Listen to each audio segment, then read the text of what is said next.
আমার আল্লাহ তাআলার কুরআনকে তেলাওয়াত করা হয়, ওয়া ইযা তুলিয়াত আলাইহিম আয়াতুহু যাদাতুহুম ঈমানা।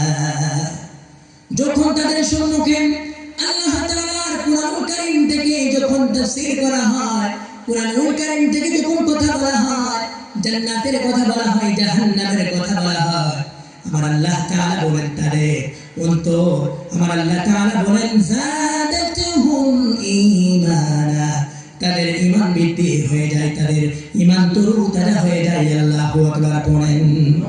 হে আমার প্রিয় মুসলমান ভাইরা, যখন কুরআনুল কারীম থেকে কথা বলা হয়, মুমিন হচ্ছে সে যখন তাদের সম্মুখে কুরআনুল কারীম থেকে কথা বলা হয়, কুরআনের তাফসীর করা হয়, তারা তাদের ঈমান বৃদ্ধি পায়।